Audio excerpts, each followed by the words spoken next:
কবিতাটা আমি গজলের মাধ্যমে আপনাদের কাছে পরিবেশন করছি। মায়ের চোখে ঝরলে পানি আল্লাহর আরশ কাঁইপা যায়, মায়ের চোখে ঝরলে পানি আল্লাহর আরশ কাঁইপা যায়। কান্দে না জানো মায়, কান্দে না জানো মায়। বিদেশের পাশে যদি সন্তান মারা যায়, সবার আগে জানেন তার জন্ম দুঃখী মায়। নারে তবে বিদেশের পাশে যদি কোনো সন্তান থাকে, বিদেশে যেয়ে শরীর অসুস্থ হোক কিংবা মারা যাক, সকলের আগে মায়ের অন্তর জানতে পারে। তাই কবি কত সুন্দর ভাষায় বলছেন, বিদেশের পাশে যদি সন্তান মারা যায়, সবার আগে জানেন তার জন্ম দুঃখী মায়। সেই মায়ের দিলে কষ্ট কেহ, সেই মায়ের দিলে কষ্ট কেহ দিও নাই দুনিয়ায়। কান্দে না জানো মায়, কান্দে না জানো মায়। মায়ের চোখে ঝরলে পানি আল্লাহর আরশ কাঁইপা যায়। কান্দে না জানো মায়, কান্দে না জানো মায়। সন্তানের জন্য মায়ে করলে মোনাজাত, আর ফিরাতে পারেন না প্রভু মায়ের দুটি হাত। নারে থাকবে। হাদিস শরীফে এসেছে, আল্লাহ পাক এই পৃথিবীর জমিনে তিনজন ব্যক্তির দোয়া আল্লাহ ফিরিয়ে দিতে লজ্জাবোধ করে। আল্লাহ পাকের দরবারে যদি দোয়া চায়, জমিন থেকে আসমান পর্যন্ত ফাঁকা জায়গায় কোনো জায়গায় পর্দা থাকে না, ডাইরেক্ট আল্লাহর দরবারে কবুল হয়ে যায়। এক নম্বর হলো মাতা পিতা যদি সন্তানের জন্য দোয়া করে, জমিন আর মাঝখান আসমানের মাঝখানে কোনো পর্দা থাকে না, ডাইরেক্ট কবুল হয়ে যায়। দ্বিতীয় নম্বরে হলো মুসাফির, যারা মুসাফির ব্যক্তি তারা যদি আল্লাহর দরবারে দোয়া চায়, সে দোয়া আল্লাহর দরবারে বিদ্যুতের মতো কবুল হয়ে যায়। আর তিন নম্বরে হলো মজলুম ব্যক্তি, যে অসহায় ব্যক্তি, যে মজলুম, তার দোয়া আল্লাহর দরবারে বিদ্যুতের মতো কবুল হয়ে যায়। একটু চিল্লায়ে বলুন সুবহানাল্লাহ। তাই কবি কত সুন্দর ভাষায় বলছে, সন্তানের জন্য মায়ে করলে মোনাজাত, আর ফিরাতে পারেন না প্রভু এই মায়ের দুটি হাত। সেই মায়ের পায়ের নিচে জান্নাত তোমরা কেউ ভুলো না, সেই মায়ের পায়ের নিচে জান্নাত তোমরা কেউ ভুলো না। কান্দে না জানো মায়, কান্দে না জানো মায়। মায়ের চোখে ঝরলে পানি আল্লাহর আরশ কাঁইপা যায়। কান্দে না জানো মায়। নারায়ে থাকবে।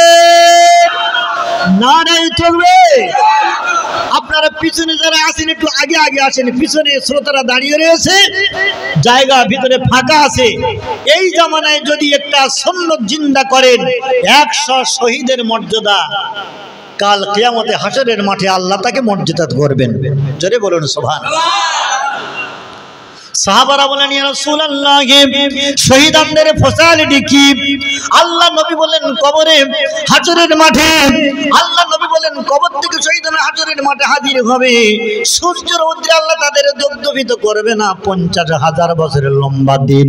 আল্লাহ হিসাব নিকাশ শুরু করার আগে শহীদদের জন্য জান্নাত হালাল হয়ে যাবে। তাহলে কে কে হিসাব দিতে চান একটু হাত তোলেন দেখি। হাশরের মাঠে হিসাব দেবে হুজুর, চান নাকি কেউ? আল্লাহ বলছেন আমার যদি হিসাব নাই, আল্লাহ নবী বলছেন কাল কিয়ামতে আমার আল্লাহ পাক যদি হিসাব নাই, আমার কিন্তু কর্মের হিসাব যদি আল্লাহ নেয়, আমি মুহাম্মদ রাসূলুল্লাহ বড় বিপদগ্রস্ত হয়ে যাব। আমার নবীজির কোনো পাপ ছিল নাকি? ছিল। অপরাধ ছিল নাকি? সামান্য কিছু ভুলভাল যা নবীজির হয়ে গেছে, আল্লাহ পাক রহমান রহিমের আমার ইজ্জতের খাতিরে নবীজির ভুলভালকে মুহররমের 10 তারিখের ইজ্জতের খাতিরে একেবারে ক্ষমা করে বেগুনা মাসুম বানিয়েছেন। বিশ্ব নবী একবার একটু ভুল করেছিলেন, মক্কার মানুষ ডেকে বলল, মুহাম্মদ আকাশের চাঁদ তোমাকে দুখণ্ডন করে দেখাতে হবে, যদি তুমি দেখাতে পারো তাহলে তোমাকে পয়গম্বর বলে বিশ্বাস করব। নবী বললেন চন্দ্র দ্বিখণ্ডন দেবের নাম হা। আল্লাহ রাসূল বললেন ইযহাব ইলা জাবাল, তাহলে আমাদের বাড়ির ওই পাহাড়টা একটু ওঠো, ওই পাহাড়টা একটু ওঠো, কারণ পাহাড়টায় আল্লাহ রহমত বর্ষণ হয়েছে পূর্বে, এখনো রহমত বর্ষণ হচ্ছে। ওই পাহাড়ে নিয়ে গেলে যেটা দাবি করব রহমতি পাহাড় কোনোদিন বঞ্চিত করবে না। জোরে বলা যাবে সুবহানাল্লাহ। আবু জেহেল দলে ছিল, আবু লাহাব দলে ছিল, উমাইয়া ইবনে খালদ ছিল, সুফিয়ান ইবনে খালিদ ছিল, উতবা ছিল, উতাইবা ছিল, হযরত আব্বাস ছিল, ওমর ছিল। ওরা তখন কেউ কলেমা পড়ে না। সুফিয়ান ছিল দলে, সব তখন নবীজির চিরশত্রু চির দুশমন। ওরা সব পাহাড়ের মাথায় ঠেলে উঠলো। আল্লাহ নবী আঙুলটা লম্বা করে বলেন ইয়া আইয়ুহাল কমার, রে আকাশের চাঁদ, আমি আল্লাহর সত্য পয়গম্বর যদি হয়ে থাকি, আমার আঙ্গুল হিলনের ইজ্জতের খাতিরে মাঝখান থেকে কেটে দুদিকে দুভাগ হয়ে যা। চাঁদ দুভাগ করার দায়িত্ব কার? বিশ্ব নবী বলেন চাঁদ তুমি দুখণ্ডন হও। সেদিন চাঁদ দুখণ্ডন হয়ে গিয়েছিল। আল্লাহ দেখলেন আমার হাবিব আমার কাছে সাহায্য সরাসরি না চেয়ে চাঁদকে দুখণ্ডন হতে বলেছে। আকাশের চাঁদ যদি দুটুকরো না হয়, মক্কার মানুষ তারা আনন্দ ফুর্তি করতে করতে পাহাড় থেকে নেমে যাবে আর বলবে মুহাম্মাদের পাওয়ার, লো ভোল্টেজ পাওয়ার সব শেষ হয়ে গেছে, মুহাম্মাদ আর কোনোদিন কিছু করে দেখাতে পারবে না। ওই যে পরীক্ষায় ফেল, সারা মক্কায় সার্কুলার দিয়ে দেবে মুহাম্মদ আমাদের কাছে পরীক্ষায় ফেল হয়ে গেছে। নবীজি পরীক্ষায় ফেল হোক, আল্লাহ এটা পছন্দ করেননি। এই জন্য আল্লাহ নিজেই চন্দ্রকে দ্বিখণ্ডন করে দিয়ে তামাম মক্কার মানুষকে দেখিয়ে দিয়েছিলেন। একটু জোরে বলা যাবে কি সুবহানাল্লাহ। আমাদের ভারতের গুজরাটের রাজা ধীরাজ ওল্ড ইন্ডিয়ান সিস্টেমের ভিতরে এসেছে। লোকটির নাম হলো রাজা ভোজচন্দ্র, লেখকের নাম হলো ডাক্তার পি হেউ, একজন বিখ্যাত ইংরেজ সাহিত্যিক। বইটি লিখেছেন, বইটির নাম the old Indian history, Bangla নাম হলো ভারতের পুরনো ইতিহাস। এর ভিতরে লিপিবদ্ধ করা হয়েছে আকাশে যে চন্দ্র দ্বিখণ্ডন হয়েছিল, বিশ্ব নবীর অঙ্গুলে খেলেনে এ ভারতের গুজরাটের রাজা ধীরাজ, রাজা ভোজচন্দ্র সভাসদ বর্গ নিয়ে ছাদের মাথায় চাঁদিন রাত্রে মিটিং করছিলেন। তিনি হঠাৎ উপরের দিকে তাকালেন। মিটিং করতে করতে এ ভারতবর্ষের জমিন থেকে সেই দ্বিখণ্ডিত চাঁদ রাজা ভোজচন্দ্র আর তার সভাসদ বর্গ দেখার সুযোগ পেয়েছিলেন। একটু জোরে বলা যাবে কি সুবহানাল্লাহ। রাজা ভোজচন্দ্র বললেন বেদে তার নাম লেখা, পুরাণে তার নাম লেখা, গীতায় তার নাম লেখা, ভগবতার নাম লেখা, তৌরাতে তার নাম লেখা, জব্বুরে তার নাম লেখা, ইনজিলে তার নাম লেখা, নাম হবে তার মুহাম্মদ কিনা আহমদ। লোকটি পৃথিবীতে জন্মগ্রহণ করলেন মানুষকে মহামানব হিসাবে মর্যাদা দেখানোর জন্য চন্দ্র দ্বিখণ্ডন করে দেখাবে। তিনি যে পৃথিবীতে জন্মগ্রহণ করেছেন, আমরা তার বাস্তব নমুনা চন্দ্র দ্বিখণ্ডন হতে দেখেছি। আকাশের চাঁদ কোনোদিন দুটো হয়নি, দুটো হয়নি, একটাই চতুর্দয় হয়। আজকের দুটো চাঁদ দেখা মানে সেই পয়গম্বরের আবির্ভাব হয়েছে। তবে কোন দেশে হয়েছে বলতে পারবো না। তিনি যে পৃথিবীতে এসেছেন চন্দ্র দ্বিখণ্ডন থেকে আমরা তার পয়গম্বরের স্বীকার করে নিয়েছি। নারায়ে তাকবীর। বিশ্ব নবী অঙ্গুল হিলনে চাঁদ দুখণ্ডন হয়ে গিয়েছিল। আবু জাহেল বলেছিলেন হে আমার ভাতিজা মুহাম্মদ, তুমি বিশ্ব বড় জাদুকর হয়ে গেছো, তা না হলে আকাশের চাঁদ কোনোদিন দুটুকরো দুভাগ হয়? আমার নবীর আখলাক, আমার নবীর চরিত্র, আমার নবীর রূপ দ্বিতীয় আর পৃথিবীতে আর কারো হবে? হযরত আনাস রাদিয়াল্লাহু আনহু মা বলছেন আল্লাহি লা শাক্কা ফীহি, আমি সেই খোদার কসম খেয়ে বলছি, একদিন নবী মুহাম্মদ রাসূলুল্লাহ আমার বেটা আনাস দাওয়াত করেছে আমার বাড়িতে। আমি রান্না বান্না সেরে দরজার মুখে দাঁড়িয়ে আছি কখন আসবেন আল্লাহর নবী আসার নামাজ সেরে আমাদের বাড়িতে মেহমানদারি গ্রহণ করতে খেতে। আমি পর্দার আড়ালে দরজার পাশে দাঁড়িয়ে আছি আর আল্লাহর নবী এশার নামাজ বাদ এশার নামাজের পরে সাহাবীদেরকে সঙ্গে করে নিয়ে তিনি আমার দরজার দিকে এগিয়ে আসছেন। আমার ছেলে আনাসকে ডেকে বলেন, আনাস রে, আজকের রাত্রে আমার বাড়িতে তোমার বাড়িতে মেহমানদারির দাওয়াত। রে আনাস, তুমি আগে থেকে জায়গা তৈরি করো, আমরা তার পিছনে পিছনে যাই। হযরত আনাস বলছেন, আমি নবীজির কথা শুনে বাইরের দরজায় এসেছি, এসে দেখছি আম্মা জান একবার দরজার পাশে দাঁড়িয়ে আকাশের পূর্ণিমার চাঁদের দিকে লক্ষ্য করছেন, আর একবার রাস্তায় নবী আসছেন, নবীর চাঁদের মুখের দিকে তাকাচ্ছেন। আমার মাকে দেখি বললাম, মা তারাই অম্মি, ও আমার আম্মা জান, রাতের বেলা আপনি কি দেখছেন একটু বলুন। হযরত আনাসের মা বলছেন, বাবা আনাস, আজকের বিশ্ব নবী জগৎ গুরু মুহাম্মদ রাসূলুল্লাহ সাল্লাল্লাহু আলাইহি ওয়াসাল্লাম আমাদের বাড়িতে আসতেছে। সৌভাগ্য হয়েছে প্রাচীরের দরজার পাশে দাঁড়িয়ে দাঁড়িয়ে বিশ্ব নবীর চাঁদ মুখটা দেখার। আমি কিনা দরজার পাশে দাঁড়িয়ে দাঁড়িয়ে বিশ্ব নবীর চাঁদ মুখটা দেখছি। হযরত আনাস বলছেন, আম্মা জান, বিশ্ব নবীর চাঁদ মুখ দেখতে ঠিক আছে, কিন্তু আকাশের দিকে ফিরে ফিরে তাকাচ্ছেন। হযরত আনাসের মা বলছেন, বাবা আনাস, আমি আকাশের দিকেই জন্য তাকাচ্ছি, পূর্ণিমার চাঁদ আল্লাহ কাছে উদয় করে দিয়েছে, পূর্ণিমার চাঁদের পেটে তেমন কলঙ্কের দাগ দেখছি, কিন্তু মুহাম্মদ রাসূলুল্লাহর চেহারায় কোন রকম দাগ দেখছি না। বিশ্ব নবীর চেহারাটা আমার নজরে, বিশ্ব নবীর চেহারাটা চাঁদের থেকে যেন উত্তম লাগছে। বিশ্ব নবীর চেহারার মতো উত্তম চেহারা পৃথিবীতে জীবনে আমি আর কারো দেখি নাই। একটু চিল্লায়ে বলুন সুবহানাল্লাহ, নারায়ে তাকবীর। একটু মুহাব্বতের সঙ্গে দরুদ শরীফ পড়েন, আল্লাহুম্মা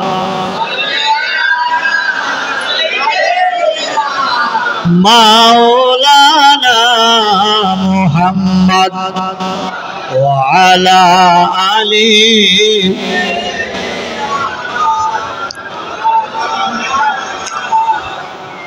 জন্ম আমার নবীর যুগে হলে কেমন হতো,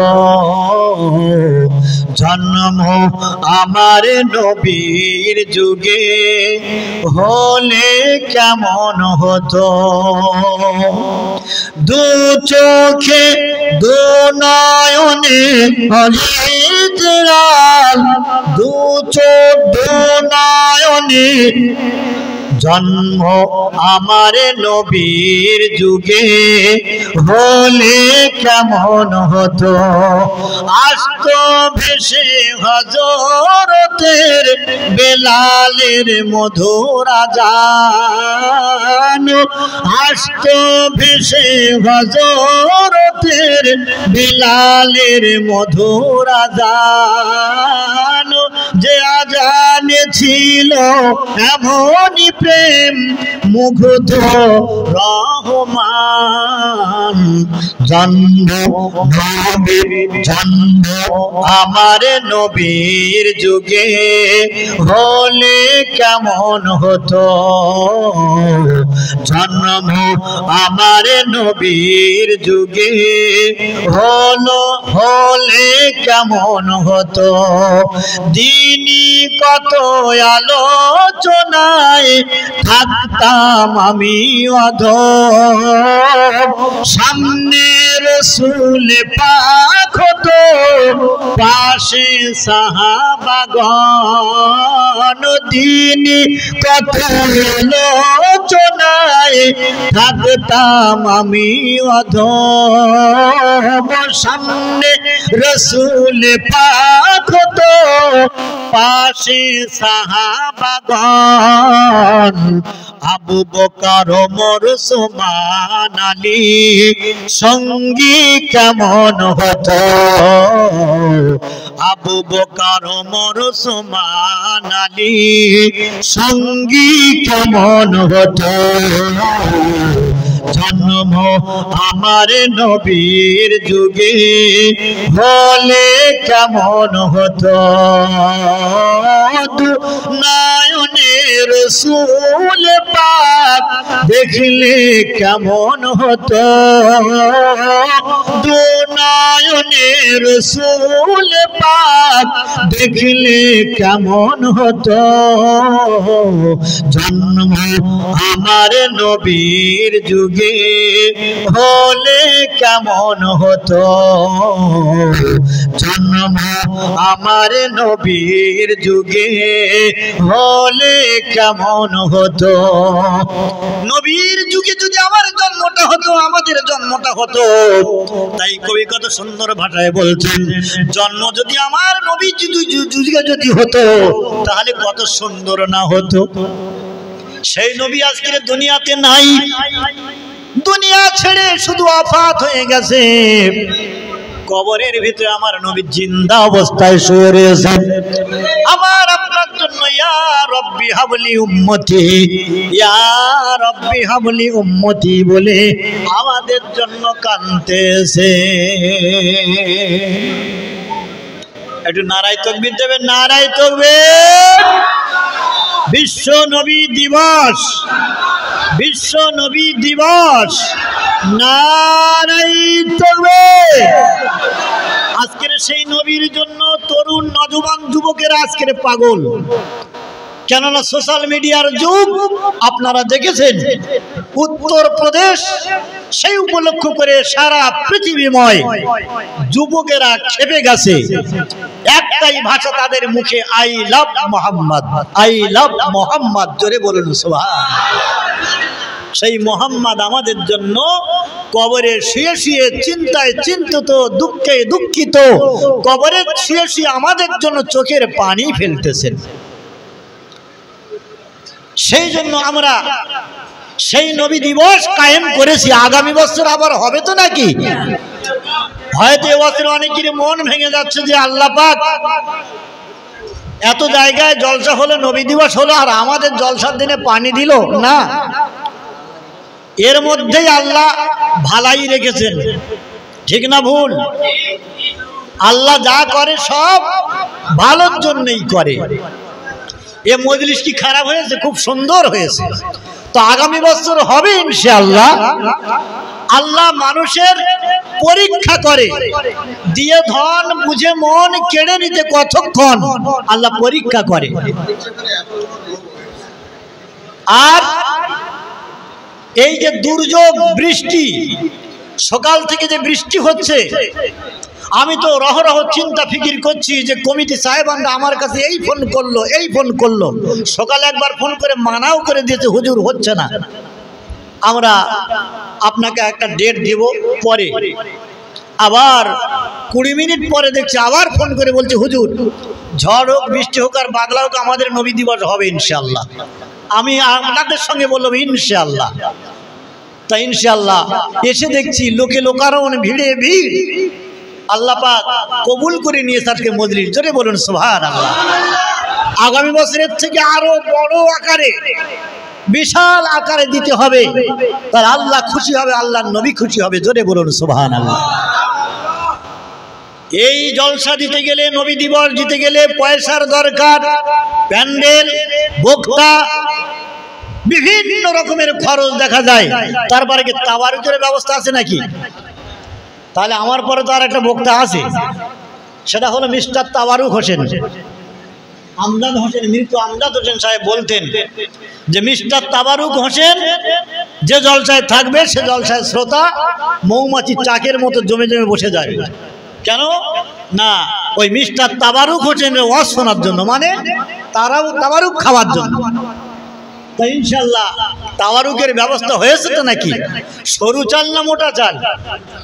আলহামদুলিল্লাহ, আমি শুনে খুশি হলাম। আমাদের ওখানে একটা জলসায় 60 হাঁড়ি বিরিয়ানি হয়, 60 হাঁড়ি। তো মোটা চালের বিরিয়ানি হয়, মোটা চালের বিরিয়ানি।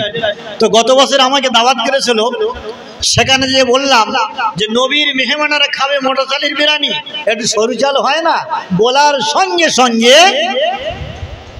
আমার ঠিক খেয়াল হচ্ছে না, সম্ভবত 22 বস্তা বিরিয়ানির চাল উঠেছে, 22 বস্তা বিরিয়ানির চাল উঠেছে। তো আপনাদের এখানে আগামী বছর ইনশাআল্লাহ হবে তো নাকি?